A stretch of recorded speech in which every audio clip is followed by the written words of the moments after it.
Hey book lovers, Kaylee here and welcome back to the Enchanted Library, and today we're just doing a really casual video because with the Read D&D-a-thon going on and work being a little bit crazy for my first couple of weeks at this new job, I just need to have a super chill video. So today I'm going to do my January wrap-up.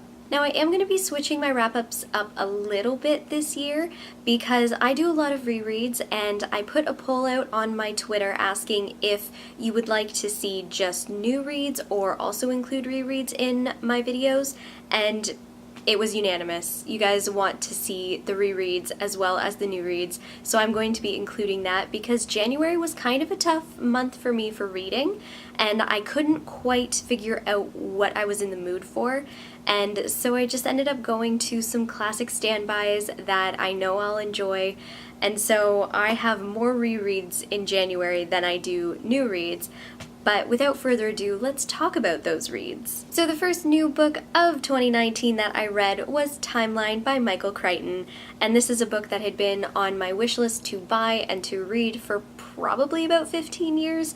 It's been a long time coming with this one, and the main reason that I wanted to read it was because I had seen the film when I was either a preteen or a teenager, and I fell in love with it, and then I found out that it was based on a book, and so I knew that I had to read the book because obviously. So right off the bat with this book, I am going to say I gave it about a 3 to a 3.5 star on Goodreads because I had a lot of fun with this book, but I also had some issues with it. In this book we have a few different points of views, but the main premise is that we have these archaeologists who are in France digging up an old medieval site, and then we have this company, this multi-million-dollar scientific study company who has been funding their excavations, but they may have a little bit of a nefarious side because, I mean, when you think of these big multi-million-dollar companies or billion-dollar companies, you always have to have a baddie that runs them, right?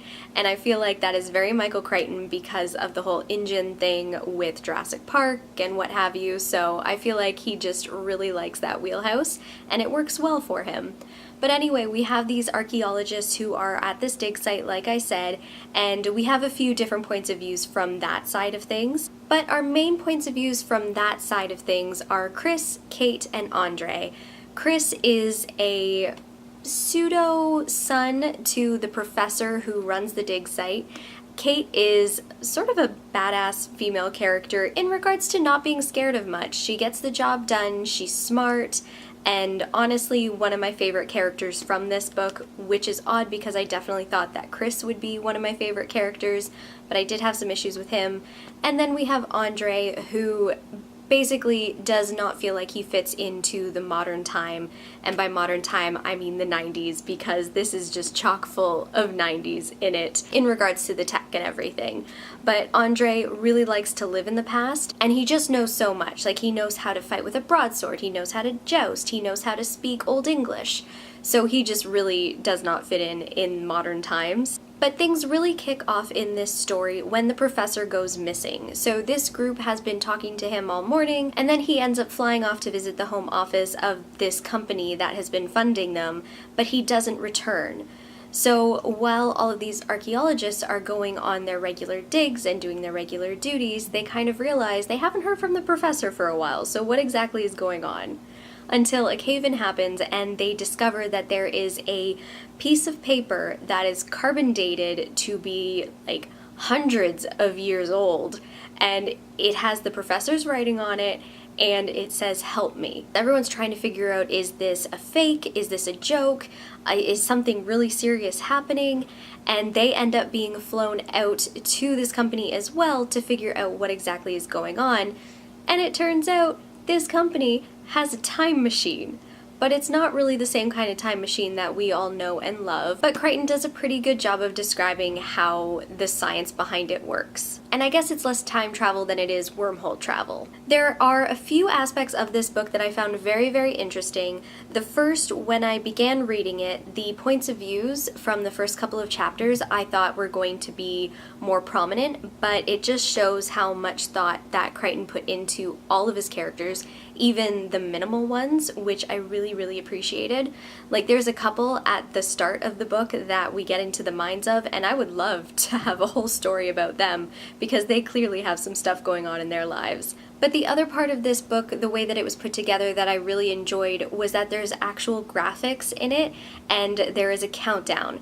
Because with regards to the machine that brings the archaeologists into the past, they have a timeline that they have to get everything done by, or else they're stuck in the past forever.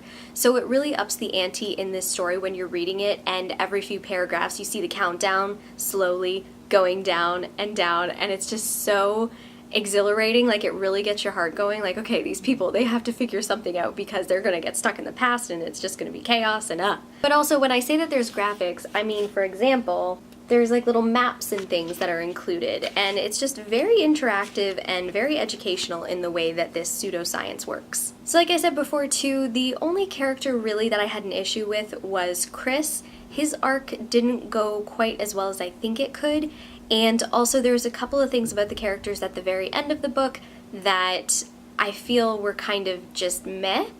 But overall, I did have a really enjoyable time reading this book. And the next new book that I read, I'm not going to get into too much detail with because I did do a live show with a couple of my friends for our book club, but that was Was Anastacia by Ariel Lawhon. And I'll put a card above me so then that way you can watch the live show if you do want to know a lot of our in-depth thoughts, because we had a lot to say about this book. Like, I tabbed it and everything. I rarely ever tab books, but I did it for this one. The only thing that I think I will say about this book mainly, other than that I gave it about a 3.5 star rating, was that it wasn't exactly what I had anticipated. Upon reading the synopsis of the book, I thought I was going to get a completely alternate universe fictionalized story of Anastacia and someone showing up a decade later claiming to be Anastacia. And while yes, that is true to an extent, this follows more historical accuracy than you would initially think. So there is some fictionalization to this story, but in general, it's pretty dang accurate to history. There were some liberties taken with names and a few of the details that happened, but if you want to know more about the story of Anastacia, if you want to know more about the story of Anna Anderson, if you know the general idea of what happened there in true history, then I definitely recommend this book. If you have any interest in the Romanovs at all, definitely, again, I recommend this book, but don't go into it expecting a fictionalized story. It's very historically accurate. And overall, I really did enjoy this because I am fascinated by the Romanovs, and as I was reading this, I started to realize, oh, I remember these stories, I remember hearing about this in the news, I remember this, I remember that. So it was a really interesting read for me, and I know for my friends too who also read the book. But like I said, go over to the live show video to get our full thoughts and opinions. The actual chat about the book starts probably about 10 minutes in because it was my first live show, so I was trying to make sure that everything was organized and that it was working, but definitely take a look at that. And also, the crazy thing that happened during that live show is that Ariel Lawhon actually showed up for it, and she watched it, and she answered our questions on Twitter, and it was just really crazy to think that the author was watching us talk about her book and answering our questions, and it was just awesome. So head on over there to learn more about my thoughts on this book.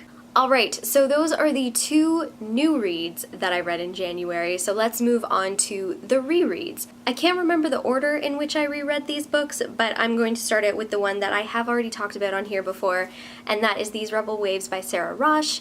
I will put a link to my previous wrap-up that I talked about this book on, but this was one of my favorite reads of 2018, and I have kind of gotten into the habit of reading this every month, sometimes twice a month, so I have reread this book quite a few times. And I've recently seen over on Instagram and Twitter that people are getting the arcs of the sequel, which is coming out in a few months, and I am so jealous. I'm just gonna have to wait like everybody else for the second book to come out. Even though I want to read it desperately, I absolutely love this book. If you love YA pirates, spying, and intrigue of politics, definitely pick up this book. It also has botanical magic in it, and it's just such a fun ride, and that ending absolutely destroyed me. It destroys me every time I read it, but I keep coming back for more because I'm a glutton for punishment. Next on the rereads, I actually have a trilogy because I was going through a phase in January where I had something very specific in mind that I wanted to read, but no book that I could find on my TBR shelf actually satisfied that need.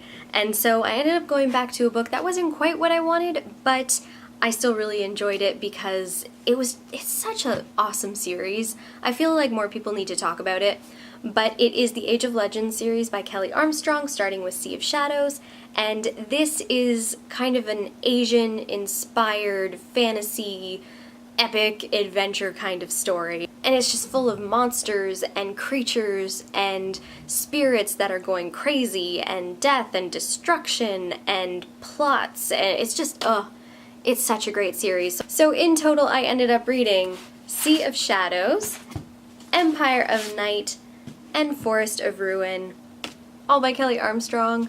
Also great. If you haven't read this series yet, I highly, highly recommend it because it's a wild ride. You have 2 points of views that you're following, and it's 2 sisters who are twins, and they are a seeker and a keeper, and it's up to them to help spirits pass into another realm and just make sure that there's peace kept throughout the lands, but crap hits the fan and just chaos ensues and the dead start walking and killing, and it's amazing. And then along the same lines with YA trilogies, I also reread the first 2 books in the Legend series by Marie Lu, because this is a series that I recently repurchased and I desperately wanted to reread because Marie Lu is just all over her social talking about, well, maybe not constantly, but she's been talking about having book 4 coming out and how she's writing it, and I'm getting really, really excited. So I reread Legend and I reread Prodigy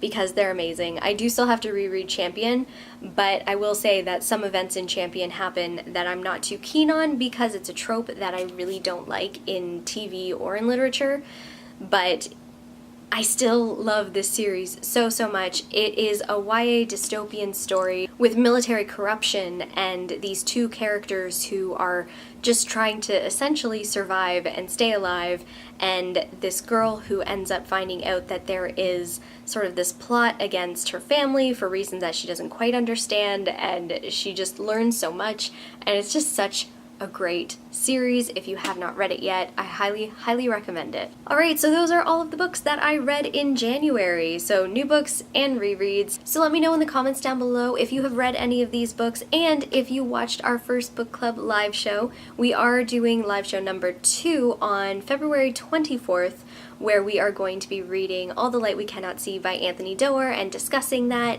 and I feel like that book has been around for long enough that a lot of people have already read it, so if you have read it, or if you haven't, feel free to read it and join us for the discussion because we are having a lot of fun with the live show. And I would really like to hear your thoughts on if you want to know more about rereads that I do, if you want me to get in more depth with them, or if you do just like to see the new reads that I do. But I think that is it for now. I am going to get this video edited and uploaded so that way you can have it today, and then I have to get back to reading because I'm in a readathon.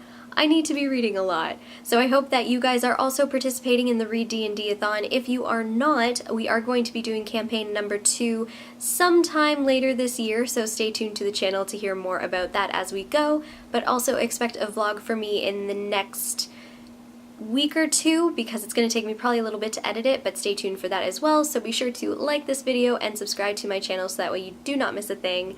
And until next time, keep reading.